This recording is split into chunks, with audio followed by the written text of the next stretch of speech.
Welcome back to the Gridiron Expert. We are officially kicking off the 2024 college football season today with our top 25 and 5 schedule previews. If you've been here at the channel before, you know the drill. You know how this works. For about the next month or so, we're going to be breaking down the schedules and giving kind of a brief analysis over the teams that we had listed in our way too early top 25. That list was released earlier in January, about a month ago. Way too early top 25. Things are definitely going to change before we release another poll right before the season starts in August. Our GE top 25 that we'll have for you every week once the season begins. But today, we're kicking things off with a team that comes in at number 25 in our way too early rankings, and that is the Iowa State Cyclones.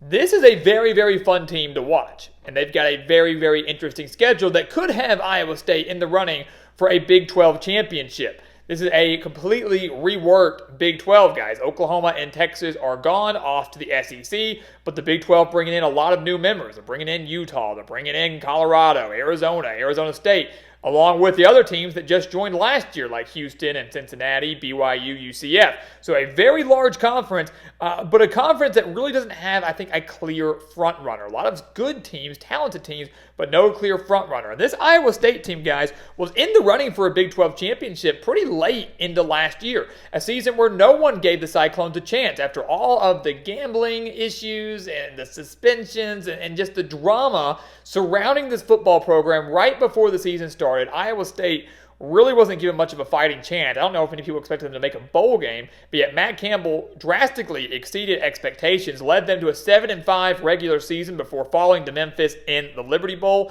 They had 3 losses by 1 possession to Iowa, Ohio, and Kansas. This was an Iowa State team that was much better than their final record showed. Easily could have been a maybe even 10-win team, at least 8 or 9. You look at what they've got this year. Around 18 starters expected back in Ames, Rocco Becht back at quarterback, Abu Sama back at running back, practically their whole offensive line returning. Tons on the defense returning from the number 1 defense in the Big 12 last season. And again, the Cyclones survived another offseason of rumors about Matt Campbell maybe leaving for another job. At one point, they thought it could be Michigan State, maybe go to Washington. No one knows. He stuck around with the Cyclones, who he has continued to be very consistent with. And if you look at Iowa State's schedule, this is a team that can go on a run. This is a team that can find themselves in the mix for a Big 12 title well into November. A couple things I want to point out first. One thing that I don't like about this schedule is the fact that Iowa State, they don't have back-to-back home games except for once, but that's broken up with a bye week. They alternate home games and road games up until October 19th and November 2nd. They play UCF at home, they get a bye week, and then they play Texas Tech at home. So technically, those are consecutive home games, but it is broken up. Outside of that, they alternate home and away, and that's kind of unfortunate if you are the Cyclones here. But this is a team that really, I think, could go undefeated at home this season.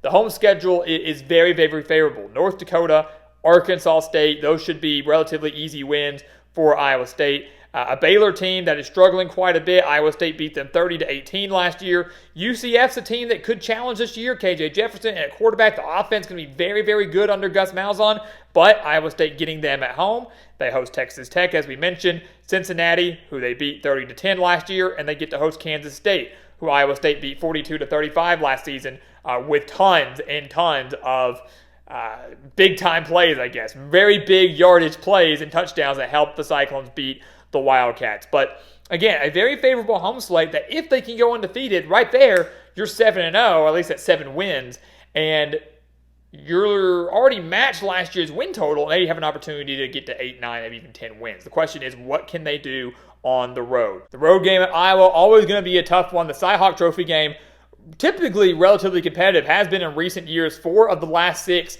decided by 1 possession between Iowa State and Iowa, but the Cyclones are 1-3 in those 4 games. They've only won 1 of those 1-possession games, and they've lost 7 of the last 8 in the series. That includes a 20-13 loss last year. So Kinnick Stadium, not an easy place to play. Iowa State's not afraid of Iowa City by any means. They're not afraid of Kinnick Stadium, but it will be a very tough, I would say, low-scoring game. It'll be interesting to see how they're able to handle that in the second game of the season. So that's one that could really set the tone for the year. You know, if you can start 2-0 get your bye week early. Can you get 2 bye weeks? 2-0.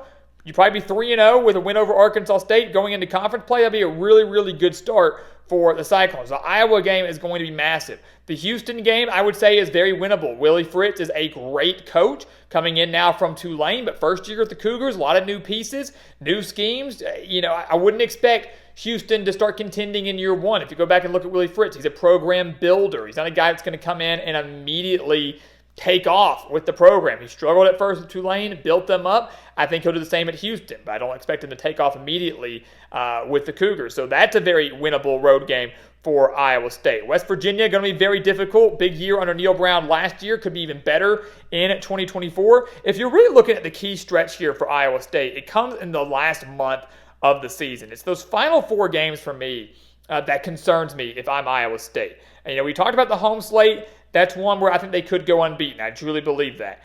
The road slate early on, they can beat Iowa. They can beat Houston. West Virginia, going to be tough. But those final 4 games are going to be brutal. At Kansas, who's loaded with talent once again under Lance Leipold. And if Jalen Daniels can stay healthy, sky's the limit for the Jayhawks this year. They can be Big 12 title contenders, no doubt about it. You got Jalen Daniels, Devin Neal, a defense that should be once again be getting better after being atrocious 2 years ago, a little bit better last year.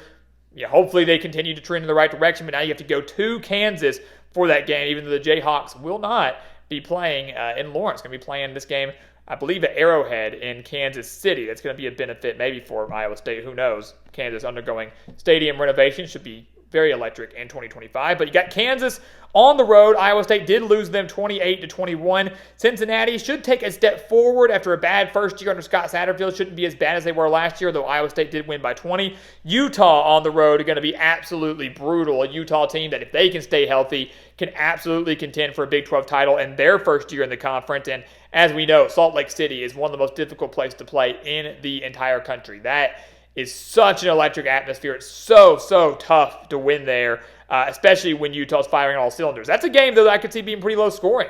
If Iowa State's defense is as good as we think they're going to be, and Utah's defense as good as they typically are, this could be a very low-scoring game. And one could argue that Iowa State owns the offensive advantage as of right now. A lot of that's going to come down, though, to the health of Cam Rising at Utah and also just the weapons that he has surrounding him. But on the road, not going to be easy. And then Kansas State, same for them. They lose a lot of key pieces. They lose their quarterback. They lose a lot of skill position players. They lose Colin Klein as their offensive coordinator. They get to host Kansas State on Senior Day in Ames. That's huge. But the Wildcats going to be no slouch. Strong defense again. Avery Johnson now at quarterback. The RPO style offense they're going to bring into this game going to be very, very tough. We saw what happened last year. It was a 42-35 shootout in Manhattan. Could be in store for another high-scoring game this year. But if Kansas State tightens up that defense, doesn't allow multiple 60, 70-yard touchdowns to Iowa State, Wildcats very well could come in and win this game. So that 4-game stretch at the end of the year, Kansas, Cincinnati, Utah, Kansas State, 2 at home, 2 on the road, going to be very, very difficult. And if Iowa State enters that Kansas game already with a very, very solid record, only 1 or 2 losses maybe coming into that game, and that's a very legitimate possibility.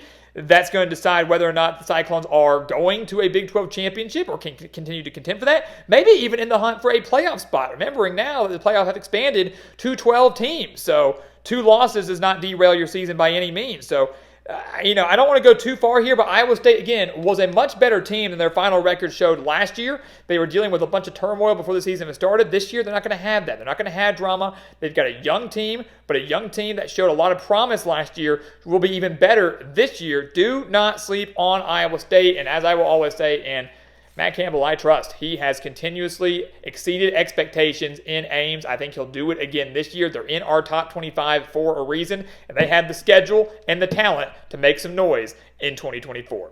So guys, as always, thank you so much for watching us here at the Gridiron Expert on YouTube. Make sure to continue to like, comment, subscribe, share our videos, and hit that notification button.